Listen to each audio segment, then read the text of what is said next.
There it goes. Are you muted?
I came from the mud. There's dirt on my hands. Strong like a tree. There's roots where I stand. Oh, I've been running from the law.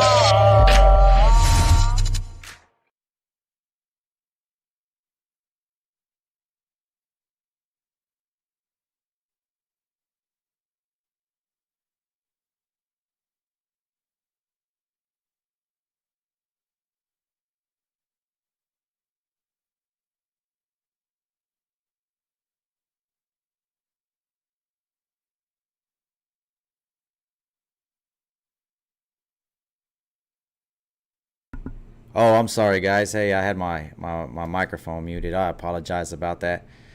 Good morning or good afternoon. Sorry to start with the microphone muted. Hope you guys are having a good time. Hope you guys have being safe out there. There should be audio now. Had the microphone. Gang, how you doing? Or OG Laredo. Where you watching from? I'm guessing Laredo. Are you moving that produce? How you guys doing out there? Got a new mic in. Hope you guys can hear me. So we're gonna go over a couple items. I've been seeing a few after treatment repairs. A lot of. I got something. I got a fault here. Give me a second, guys. We're gonna check on some video here.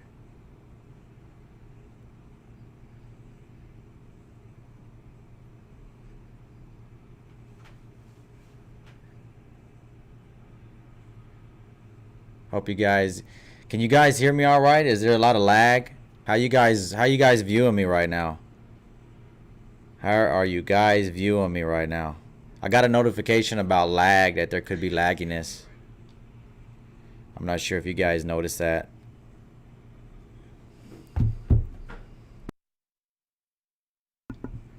All right, we're gonna keep on moving. So as I mentioned, we were having a lot of issues about SCR. I had a customer call me, Arsenio. If you're watching, hopefully he's scheduled to come by on Tuesday. He called me on a after treatment problem he was having on a Cummins, and that particular code was throwing him a code for a differential pressure sensor on the DPF was not working correctly. So we looked up the code. I helped him out with the code. Basically, the code was saying if you're doing a lot of idling and you have a after treatment system, what could happen is when you're actually driving and the DPF outlet is not getting up to the right temperature, and it's not always going to be a sensor. It could be just needing a force regen. But the longer you operate the engine with the outlet DPF sensor being faulted, and you're not able to complete a regen, the longer it's not gonna allow to do the regen, and then you're gonna start triggering the faults that's not gonna allow you to do a park regen. And if you keep ignoring them, then later the red light's gonna come on. So, okay, thanks for the sound check. I appreciate that. How you doing, Wes? West Freightage LLC. How you guys doing? Thanks for watching. I appreciate that, Donnie. We're on live, man. We're on live. Hope you guys like the setup. Happy Memorial Day. Make sure you guys are staying safe. Make sure, of course, I feel like, the drivers are the modern day soldiers right now. Everything that drivers are doing to keep everything moving. But we're going to keep moving on with repairs, guys. So if you got any repairs, any issues on that you got going on, I had another guy call me. Actually, he messaged me on one of our groups, and it was about an international that wasn't wanting to start. It was a video that we did. We weren't able to do a follow-up video because we actually repair trucks, and once they're done, the customer picks them up, and not every time we're going to have them over the weekends, and usually we're just shooting over the weekends. And that particular truck, we used software to troubleshoot it, and what we found was it had low compression, and it didn't want to start. So it didn't want to start because of low compression, but it took us some time to figure it out because we were troubleshooting fuel system. A particular international engines run high ICP pressure, which is you have to check that first. So you got to check all your fuel before you actually go any other steps. And it's tough when you work on an engine that somebody else has been through. Because not only you're having to figure out a problem, but if there's a problem that was that could have been caused by the last repair, then sometimes it makes it a little bit tough for technicians. So just wanted to add that. Did you guys watch the launch video? We released a video, the announcement video, man. We were really proud about that video. I hope I was able to inspire somebody. We would try to do some kind of like a motivational type video. So I hope you guys like that. We're very excited about that. We're making our move. I'm not a big boaster. I've kind of felt like I was boasting, but we're really just trying to get everybody that know that we're going to be moving to a new location. So it's going to be about a 6-month process. We're really excited about it. It's going to be a 6-month process, and during that process, we're going to be, of course, doing the construction and carrying over with all the other content we share. I apologize that we haven't been getting out any more how-to videos, but we do have some already recorded. We're just waiting to produce them and get them out to you guys. Since I made the announcement, it's been it's very time consuming to get everything in order with the new construction. But the plans that I have, what we're going to do with the new building and how we're going to be shooting, it's going to be endless content, and we're hoping to be able to cover everything you guys been asking about. We're really excited about doing more how-to videos. We're going to be adding on some more items for you guys. If you need help like getting parts, we're going to be helping you guys get parts. If you need help with of course repairs that we mentioned.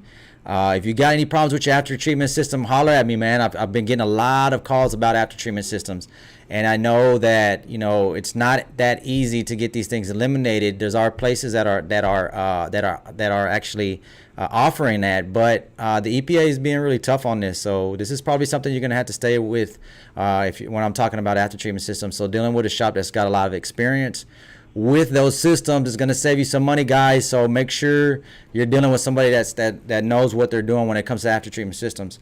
I'm going to tell you, we had a problem earlier this week, and then I'm going to catch up with chat. We had a problem earlier this week with an after treatment system. It was a low NOx conversion efficiency. We talked about this last week. It was an EPA 10, basically on a DD15. And what it is the difference between the EPA 10 system and the GHG14 is just the amount of NOx it's supposed to be eliminating. Okay, so the systems are faulty because they're delivering the DEF in different ways. And the system that we were working on is air over DEF, which is a very problematic system. We changed the DEF metering valves with reconstructed DEF metering valves from our vendors. And, you know, we couldn't get up to pass the test. We couldn't get to pass the test. It was a little annoying. We went with a new valve just because that was just the final option, and it actually worked. And I was just kind of surprised how those valves were, after replacing them twice, and they were supposed to be good, that we gave them issues. So if that was going to help you guys out, if you're dealing with basically it was a low NOx conversion efficiency, you need to run a quantity test, which is you run a beaker or a metering valve. Our measuring cup container. You do the quantity test, and you're supposed to have at least 120 of the DEF milliliters of the DEF dispensed. And if it doesn't have that, then you're gonna have a check engine light. It's gonna come back. It's not gonna convert like it's supposed to. So if you're having any problems with NOx conversion efficiency, you're gonna have to deal with that. So guys, again.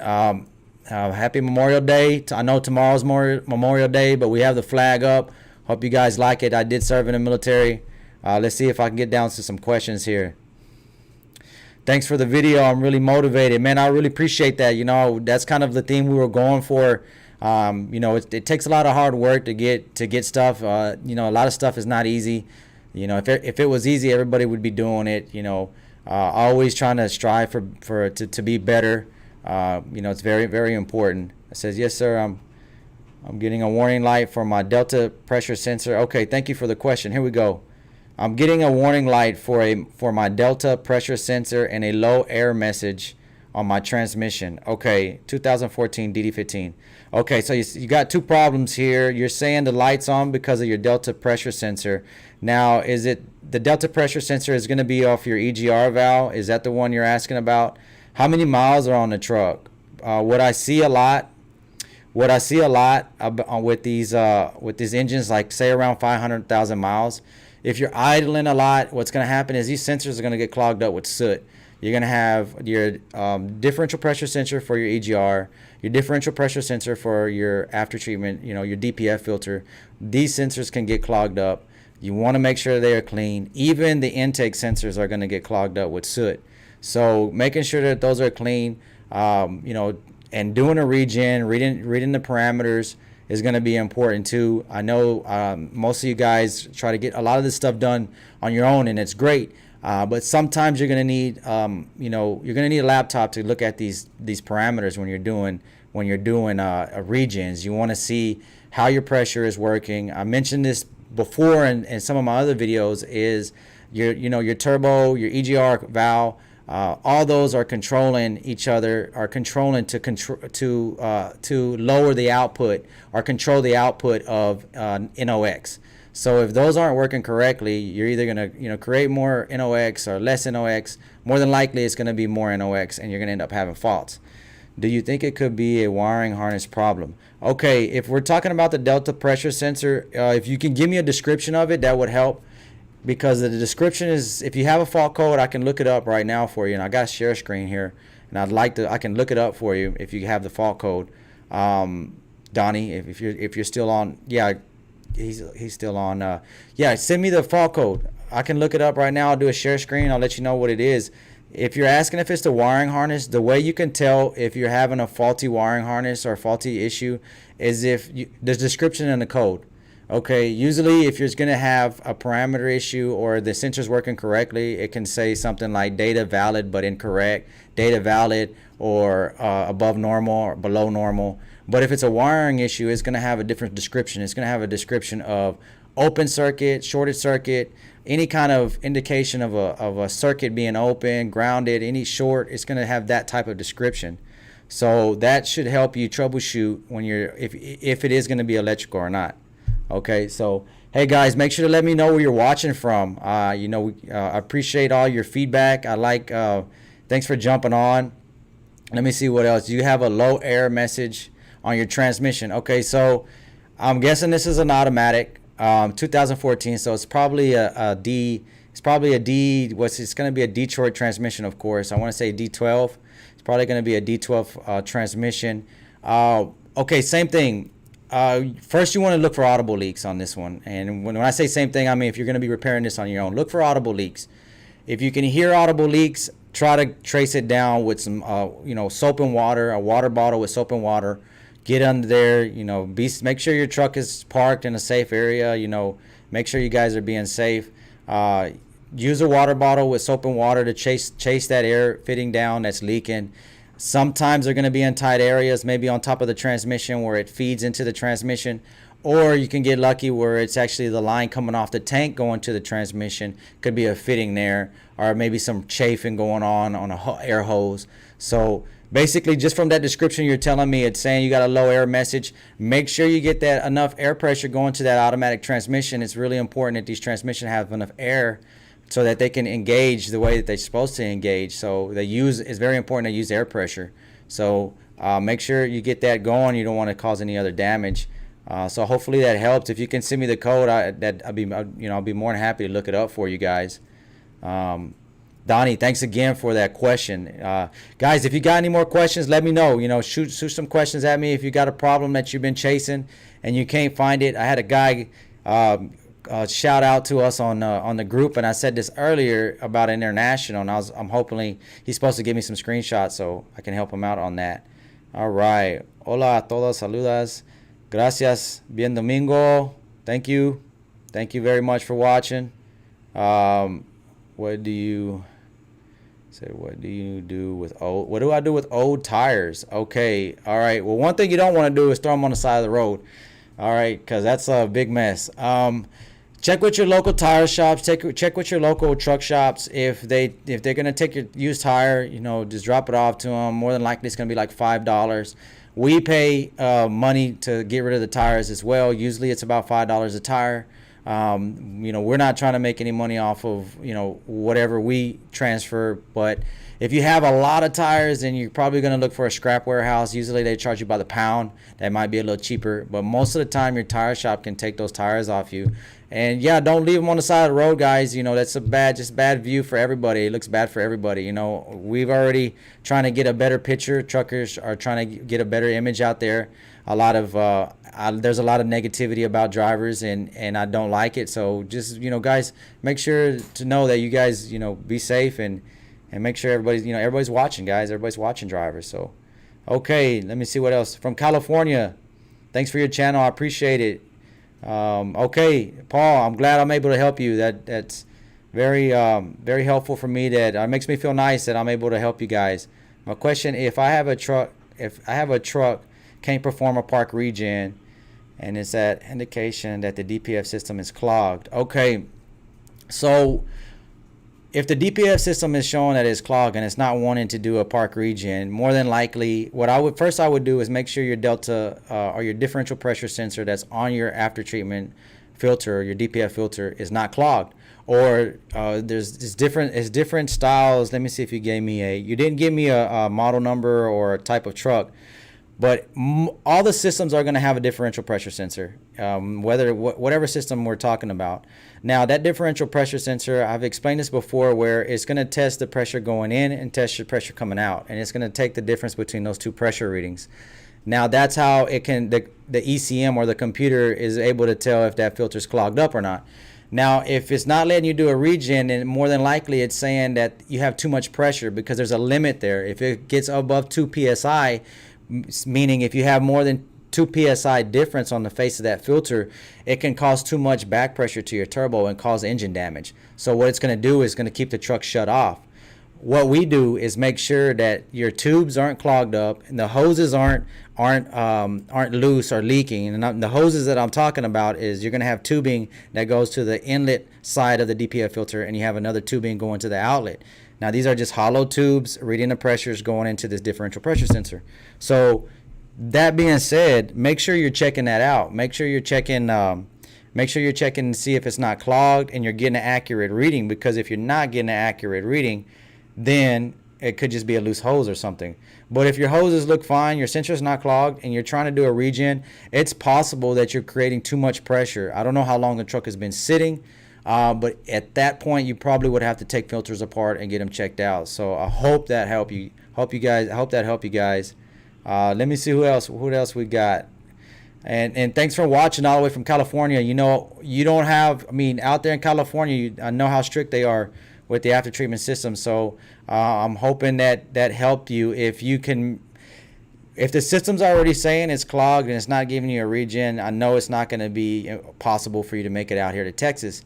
But either way, I would get that looked at with somebody that has a laptop or somebody that has a computer, Paul. Let me see if you shared. ProStar, okay, ISX15. Okay, so Cummins are very, very picky systems. Okay, if you have the front face clogged up on that filter and you can't get it clean and you got high pressure, more than likely you're gonna either need to get it cleaned or get it replaced.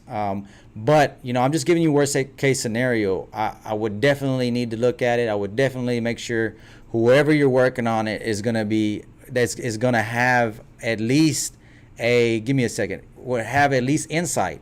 Okay, I'm sorry, I saw a comment come in. So insight's very important, because insight is basically made by the manufacturer, which is Cummins. Cummins give you a lot more tools to work with than a generic software. I mentioned this before. So if you can't make it out to us, make sure you get somebody that has Insight software. Get that troubleshot. Make sure it's not a leaking hose on your differential pressure sensor. If it's not and it's still failing to regen, it's possible you might need to get that checked out, taken apart and looked at and inspected. Now I see that very often with guys that idle.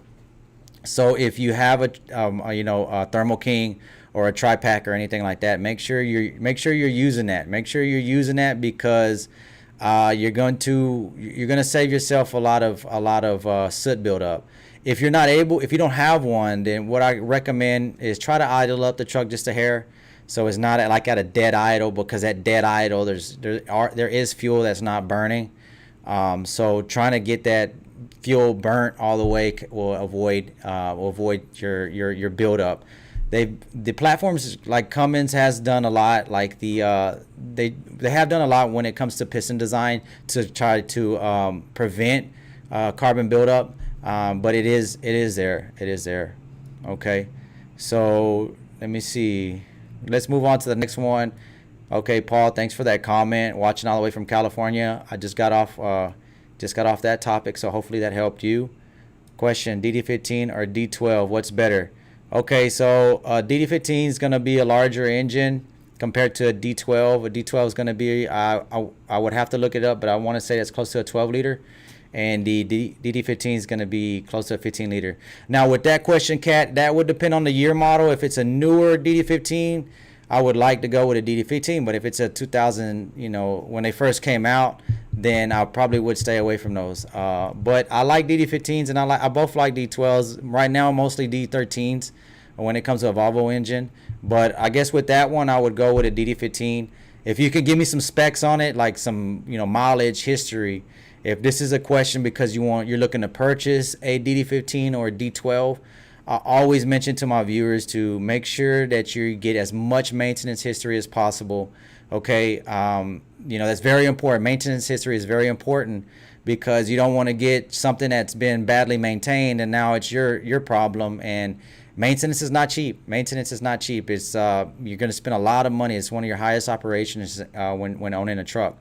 Okay. So hope that helps. Make sure you get, another thing I like to mention, after getting as much history as you can about the repair history, also go ahead and try to get, if they will let you take it to a truck shop, which we get a lot of trucks here from customers that want to buy them. Sometimes the salesmen or the dealers don't even like that they bring the truck over here, and I'm pretty sure you guys are facing that as well.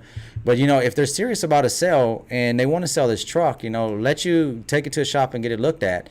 It's tough to always take the opinion of an in-house shop that has an objective of selling trucks, and they also are getting those trucks road ready, you know, so or sell ready.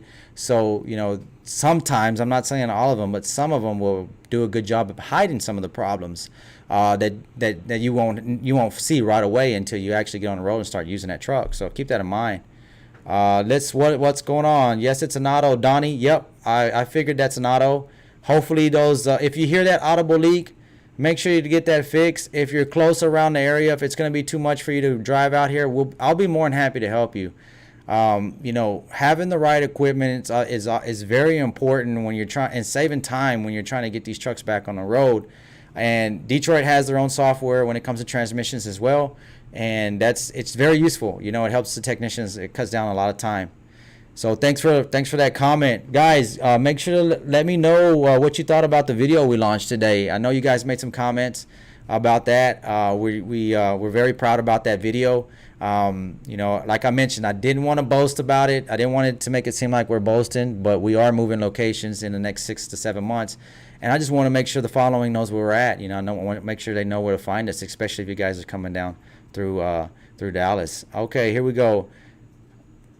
Explain because I don't speak English, but I think it's interesting. I would try to observe and try to understand. Okay, Andre, okay. Ok, pues gracias para viendo, André. Discúlpame, más que nada estoy hablando en inglés, pero muchas gracias, muchas gracias. Okay, I had a Hispanic viewer. He's saying he doesn't understand too much English, but he likes my videos. And basically, I was just saying thank you. My Spanish isn't perfect, but I can communicate very well Spanish in Spanish. So maybe we'll do some topics or some comments or some content on Spanish. So it's 10. Okay, what does that mean here? GS. Okay, if your question GS was about the tires, what are you gonna do? You're gonna get rid of 10 tires.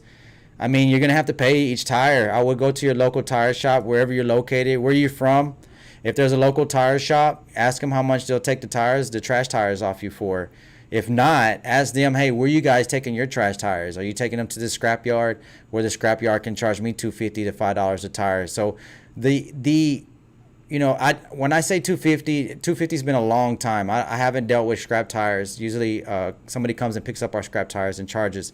But I think the most recent rate is around $5.50. I think waste is going up, of course, because it's just getting more difficult to store this waste. So I hope that helped. Okay, Kat, what year and what engine in that black Volvo? Okay, you like the Volvo. Man, I'm getting a lot of comments on that Volvo. I like it too, man. It's got high mileage on it. We've had it for a while. It's a good truck. I used to run it over the road. I had a driver that was going up to Chicago and back. So we were running that truck pretty good, pretty hard. I was eventually going to sell it and get rid of it, but I decided to go ahead and keep it. We're going to actually wrap it. We're going to put some new headlights on it. We're going to, decal it all out. We're really excited about it. So it's a good truck. It's got of course, it's got a D13 in it. It's a 2010 model D13. It's got a new head on it, new injectors, turbos, lower end. It's got a new clutch, everything. Really strong truck. We were having some issues with it getting air and the fuel, but what we found was, I've done some videos on this, on how to pinpoint where the air and fuel is. So we were finally able to get that fixed. Had a good mechanic here, Israel. We were both working through that, and he was able to find that, and we got that truck running. It's got really good power. You got to be really careful. You can speed really easy in that truck. So I hope so I got in a lot of comments on that Volvo. Okay, the address here. Okay, SPN. Okay, the EGR actuator and DPF sensor, our temp sensor has been changed. Okay, so this is a DD13, I'm guessing. Let me see what I can do for you here. Let's look up this code. Guys, and I'll do a share screen with you here. All right. So let me get this code pulled up. Here. Bear with me, guys. Let me get this code pulled up for this custom. We got a viewer here that's got a code here. And let me go back to your previous comments just to see if you mentioned the engine. Okay. I'm guessing it's a DD13 or DD15. I'm sorry. Yeah, I think you did mention that earlier. I apologize. Just trying to keep up with all the feed here. Okay. Let me go back here. Okay, DD15. We're going to look up this code here. See what we can find for him. DD15. Here we go. 33642.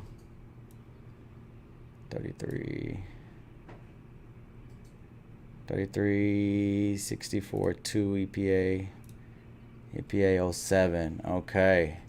All right, I'm gonna do a share screen real quick so you can see what I found here. Okay, let me do a share screen. Okay, so I got the share screen here. Basically, this code that you read it off is 33642 EPA. This is EPA 10. So if you got anything that's older than the 2010, this is probably not gonna apply to you. Okay, so this is improper DEF quality. This is pretty much the same code that we were talking about. I see this very often. It's telling you you're not getting enough DEF, or the quality is not correct. Most of the times what we run into here through troubleshooting, basically is just going to ask you if you got another code present. Let me see what your other code was. Give me a second. I'm going to jump off this share screen real quick. Let me see here. Our other code was... Sorry guys, the feed is bumping it up here. 16, 34, 34, 64, 16. 34, 64, 16. Okay, 34, 16. All right, that's gonna probably be a newer model truck here. So that's GHE 14. So that's gonna be a newer truck. All right. Sorry guys. Let me get this right. Okay, quality. Okay, so I got both codes up here. All right, let me go back to share screen. Okay, so I got both codes up here. This first code is going to tell us about the DEF. Your DEF is saying your quality is not correct. Now, PSL is going to, when you run through this test kit, this test kit basically is going to have you test for contamination on the DEF by using strips. It says, was there any other reported components? This is the first step here, repaired or step.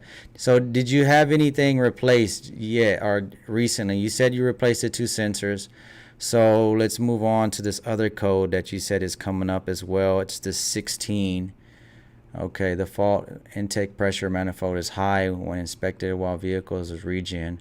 Okay, this is saying you have a high intake. So check for multiple fault codes of intake pressure. If you don't have any intake pressure fault codes, check for air system pressure codes.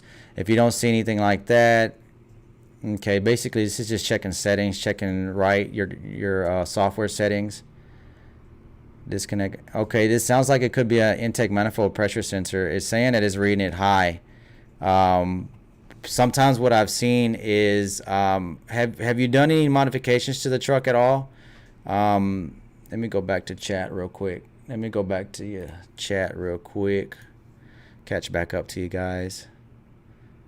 The EGR actuator, okay, and a DPF sensor has been changed, okay.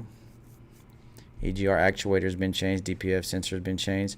So this might be the intake pressure sensor. I would get that looked at. Let me go back to the codes here.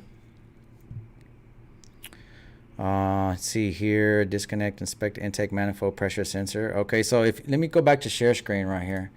So I'm back to share screen right now, and usually PSLs, the first few steps are going to be the same. You're checking the most basic stuff. A lot of times it's not going to be these first steps. You are looking for any other repairs, because usually they'll tell you to troubleshoot the other repair first. But when I get here to step 6, and it talks about intake manifold pressure reading compared to barometric pressure reading.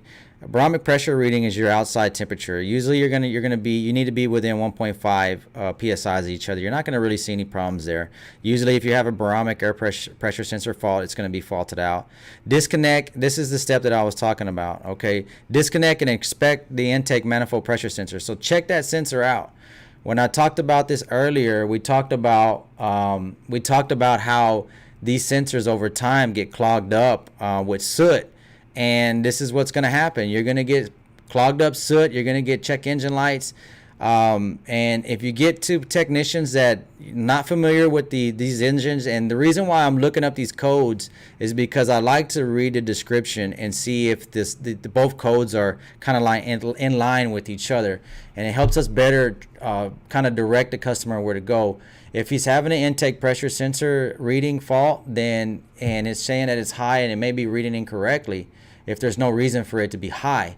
The only reason why it would be high is if you have too much boost going on.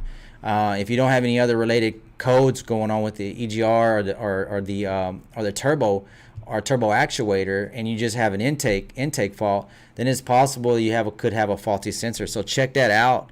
Check that out first, and then going on to your next code, the DEF quality. Now, when we go back to DEF quality, we talked about this earlier. It's very important that you're getting enough DEF going into your system, and there's steps that you need to take while you're troubleshooting that.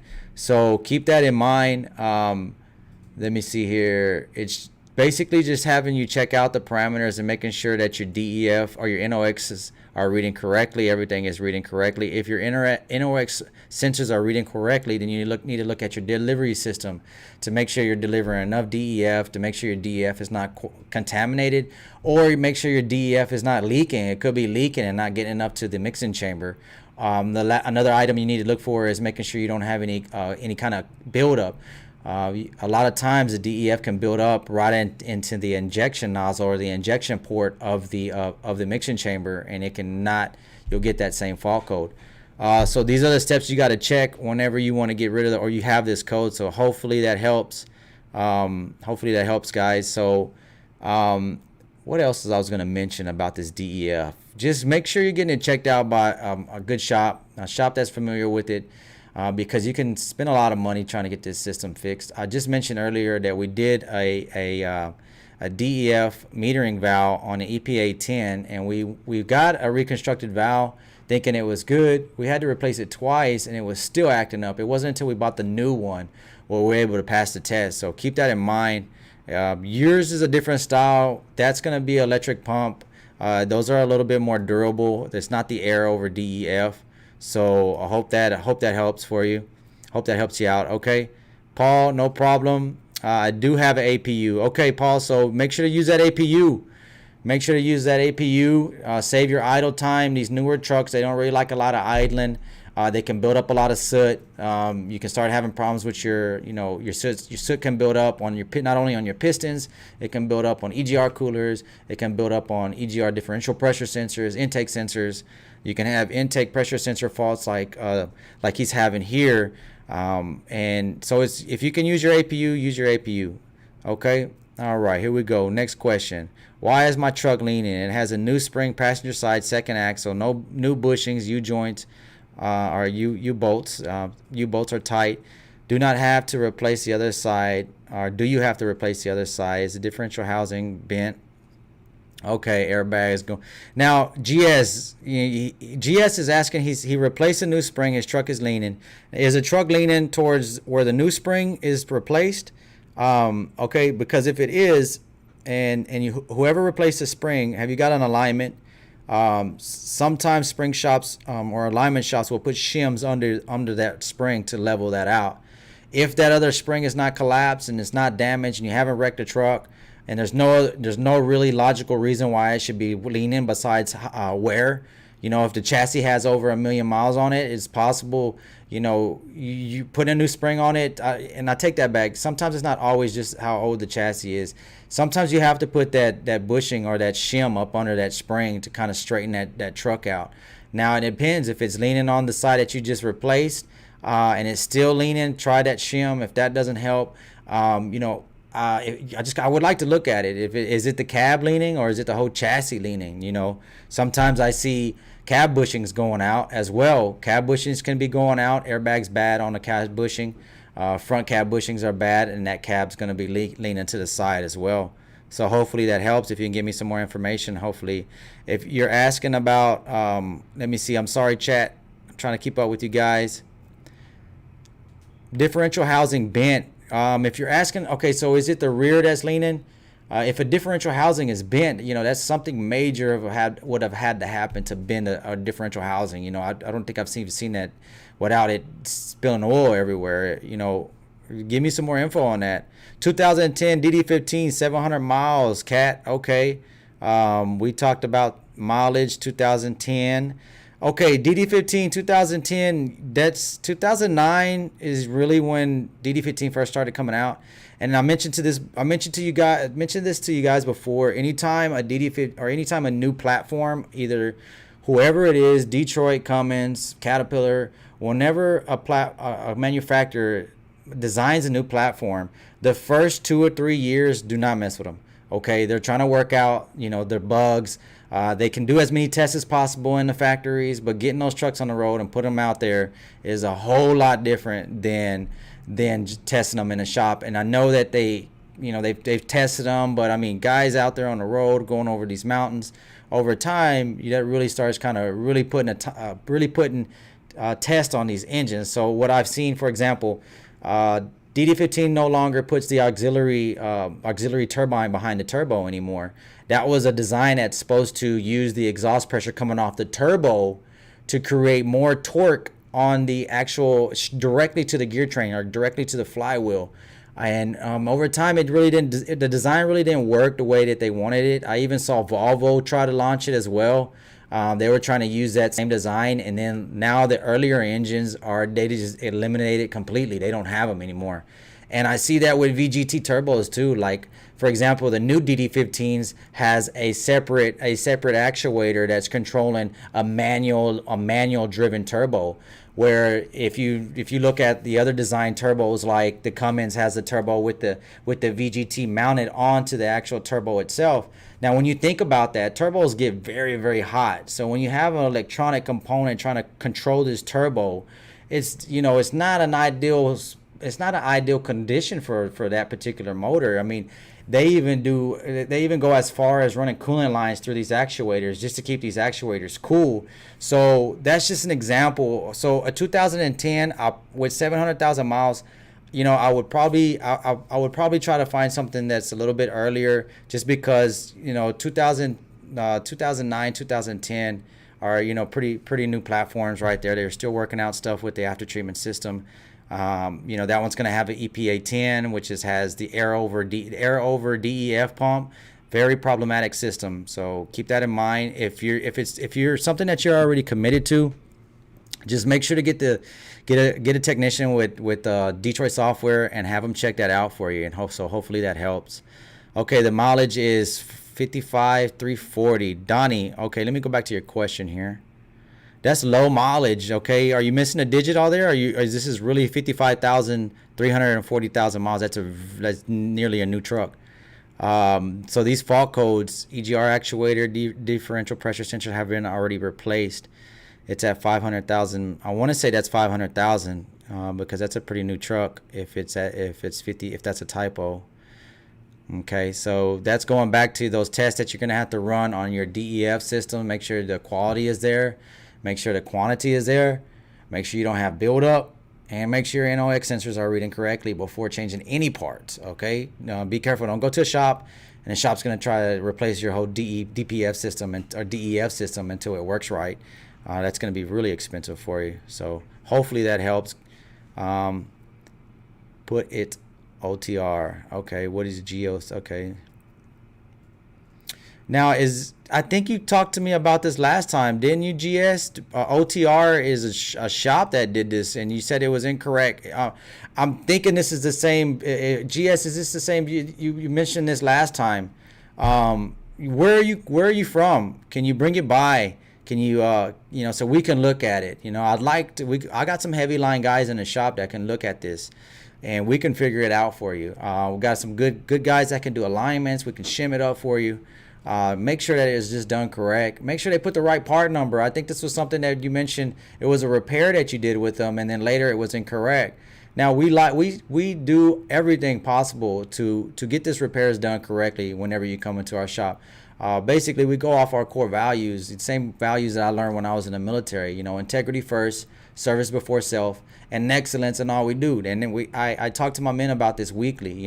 Excellent in all we do.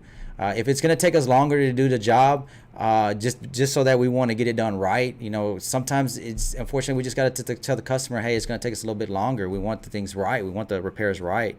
So congrats on the new chapter, bro. I appreciate that. Thanks for the comment. We're very excited about that.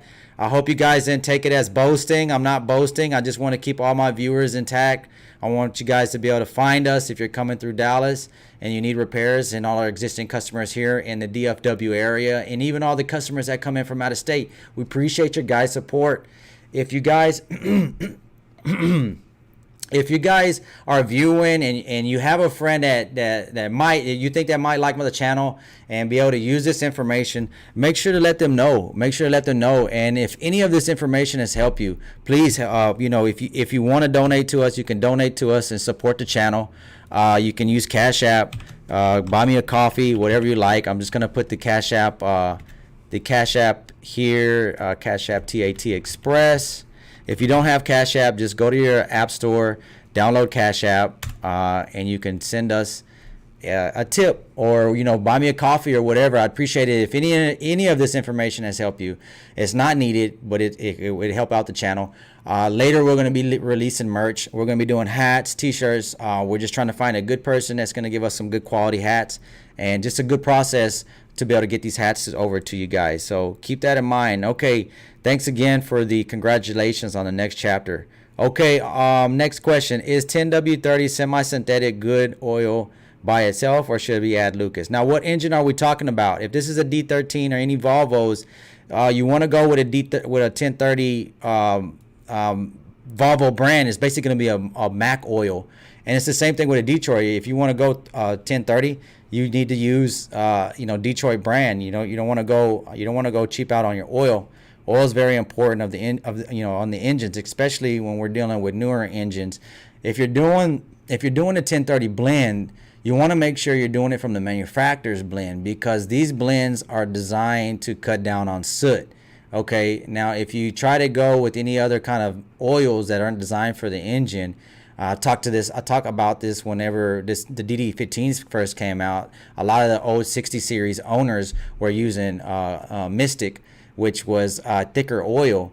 Now DD15s have aluminum cam housings, and they don't even have bearings around their cams. They're basically riding directly on the aluminum housing. So hard starts or dry starts is going to be pretty tough. So you want to keep good oil. You don't want to go thick oil. You can wear out the engine. The clearances are a lot tighter.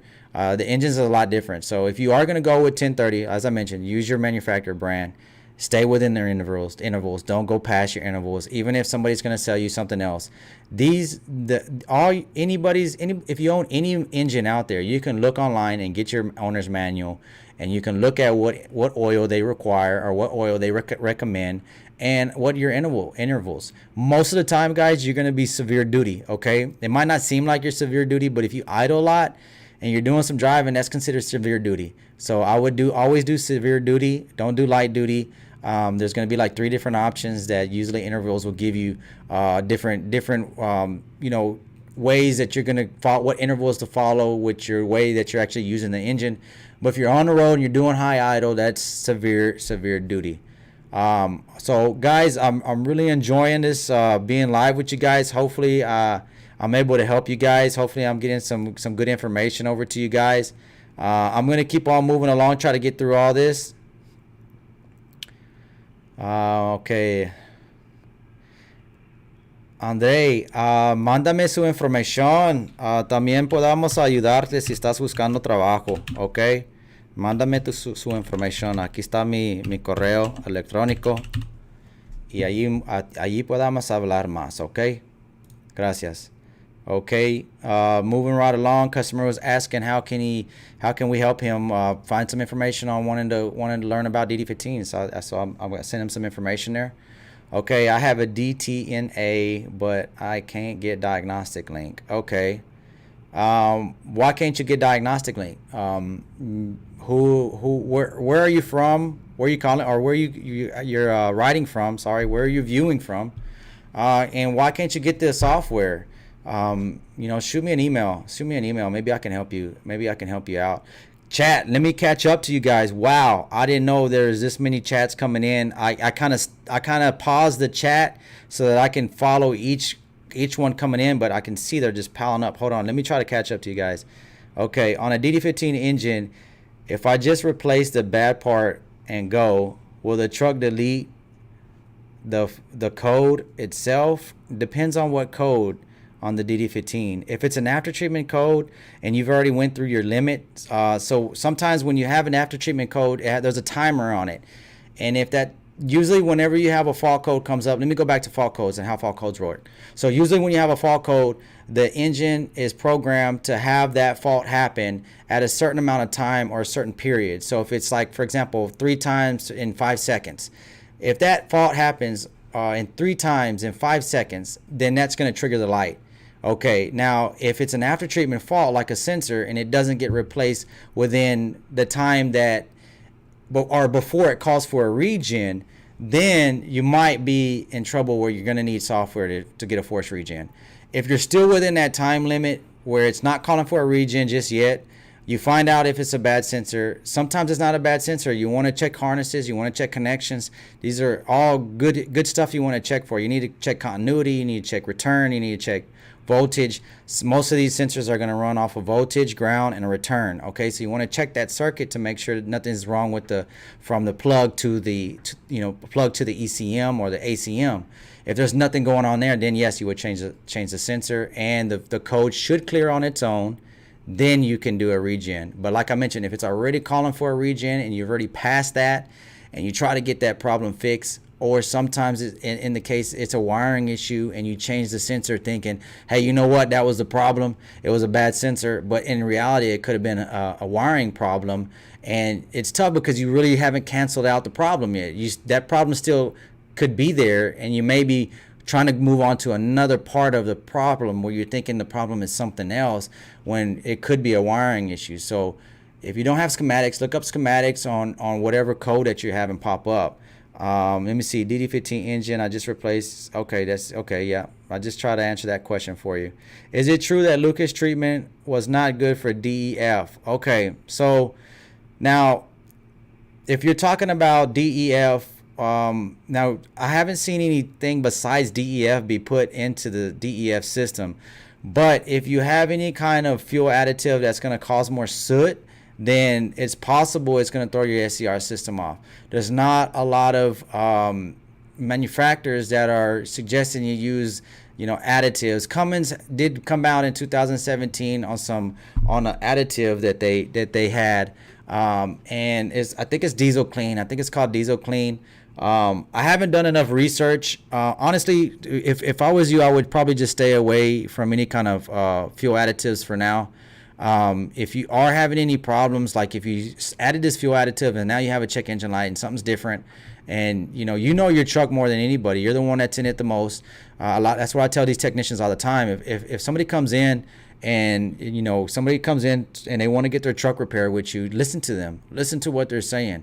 They're going to help you. They're going to tell you things that's going to help you find out what's going on with that truck. So I hope that helped. I'm buying a truck and it's going to be Detroit DD15 or Volvo engine D12 or D13. Okay, good job. Kat, all I can tell you is maintenance history. Get as much maintenance history as possible. If there's no maintenance history, have that truck checked out by the outside shop. Okay, it's very important. We get a lot of trucks in here that we check for outside shops, and a lot of times these dealers don't like other shops looking at it because they know they're going to find stuff. Okay, yes sir, no problem. Donnie, thanks for watching. Okay, I didn't know that put shims on in springs is the new spring side. I went to 2 different alignment guys and they just stretch the airbag and make it worse. Can you shoot me a picture? GS, shoot me a picture. And if we're talking about the rear spring, I'm wondering what could have happened there. Is there any way that you could maybe send some photos to that email? Here's the email again. I know you brought this up before. Can you send an email, some photos?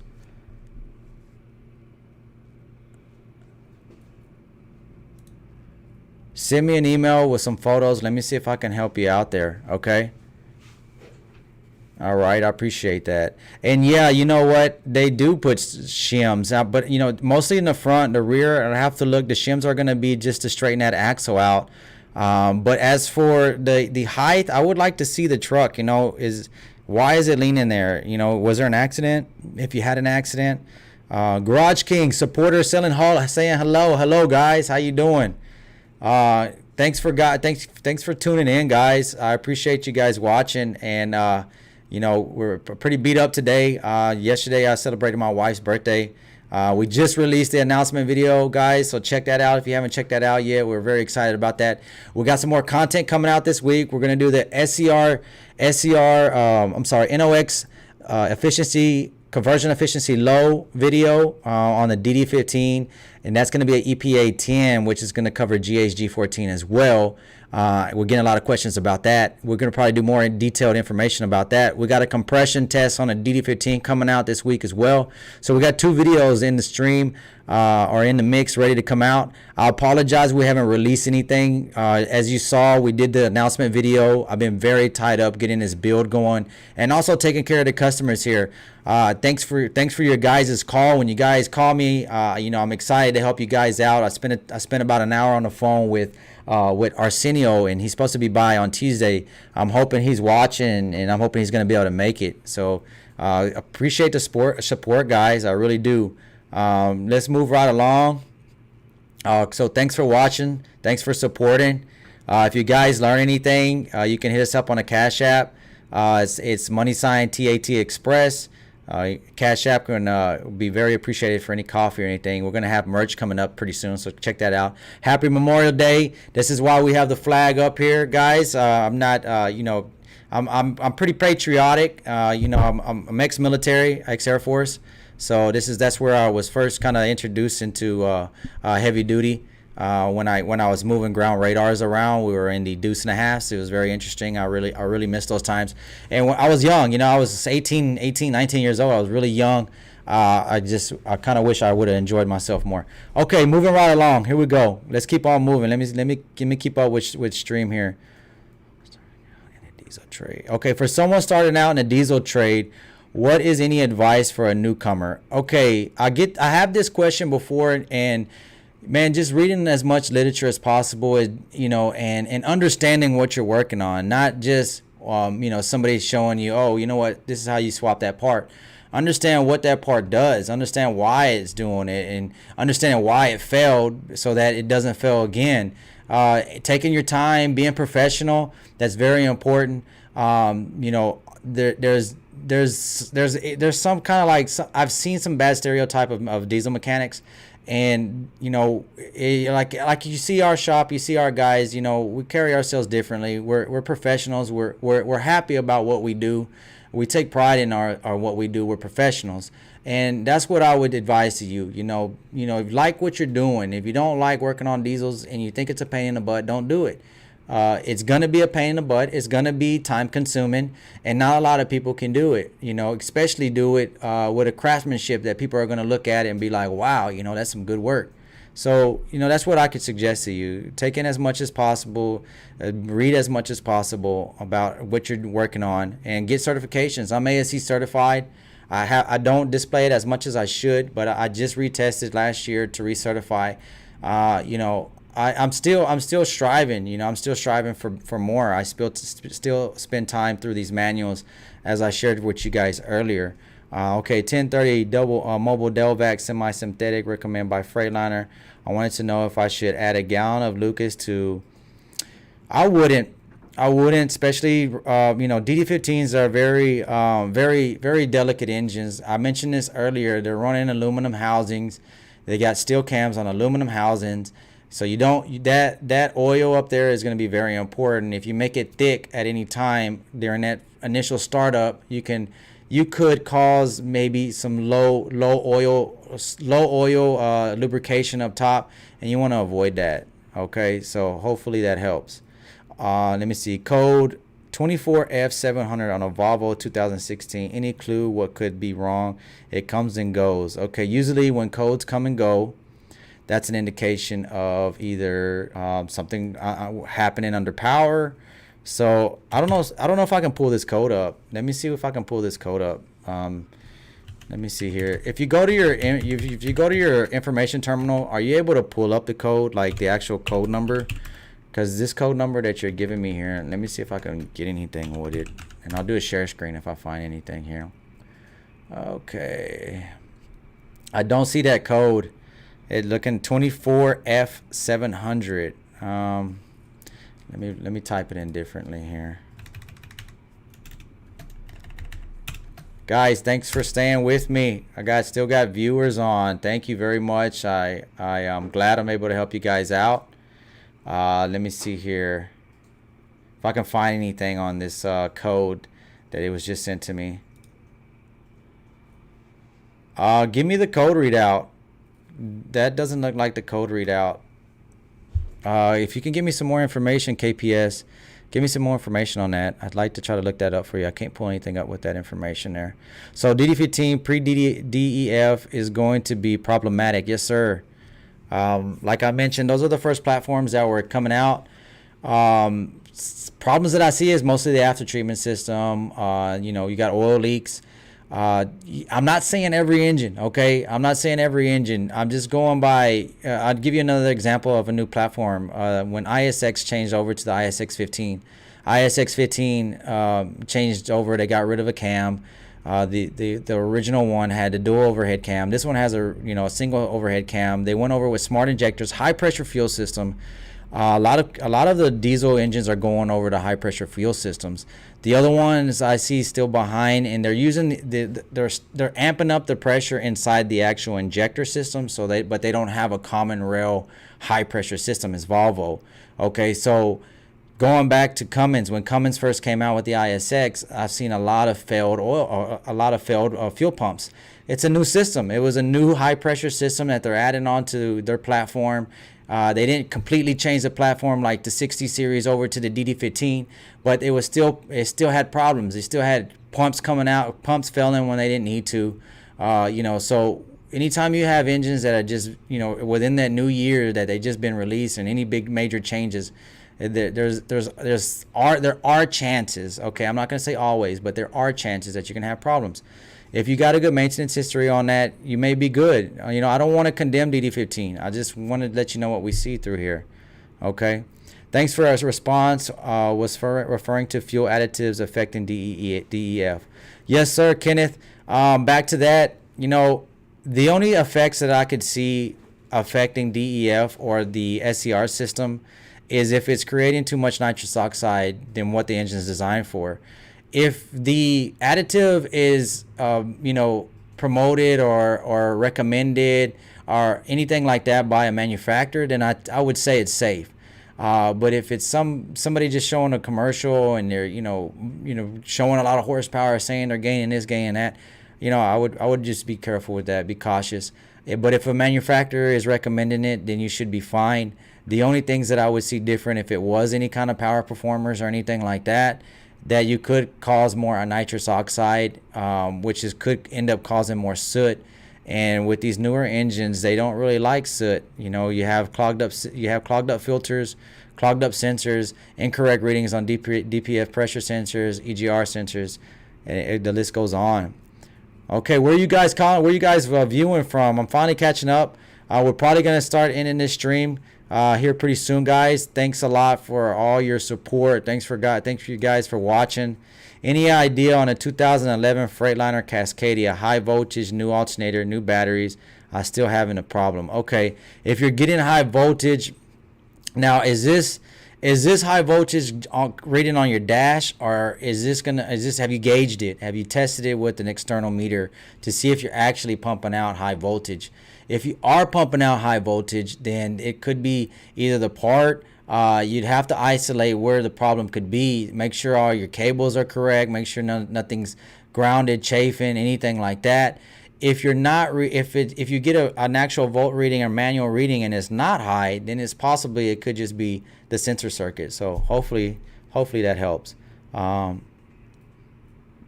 Okay, who's going to be the first customer at the new location? Just got a question about that. Oh, actually, that was us asking you guys. So who's going to come by? We got about 6 months left, guys, so we're going to be having more content out to you guys. Hey, out here in Dallas, local watcher. So if you need help, man, we're here close. If you need any help, if we're gonna be having more items for you guys. We're gonna be releasing merch and parts online, so we're very excited about that. We're gonna keep you guys posted. Check out the new video coming out this week. SCR system. It's gonna be NOx, conversion efficiency low. We're going over DD15. This is a common problem. We talked about this video, and I talked about it last video. We're gonna get more content out to you guys. I appreciate your guys' support. Sorry, out from Fort Worth, Houston. How you doing, guys? Looks like we're getting some rain, so it looks like it's getting a little cloudy out here. So, guys, make sure you guys are in a safe spot. Again, guys, thanks for all the support. We're gonna be going live again next Sunday. We will be releasing content videos this week, so stay tuned. Make sure to it's either gonna be Wednesday or Thursday. We're gonna be releasing some more videos. If any of this information has helped you, make sure to hit us up on Cash App. It's money sign TAT Express. Will be more appreciated. Again, guys, be safe out there. Happy Memorial Day weekend. I'll see you next weekend. If you got any questions throughout the week, make sure to email me at info@tatexpressinc.com, or you can call us here at the shop, 972-225-3017. We'll be more than happy to help. Okay, guys, so be safe, and until next time, guys, we'll see you.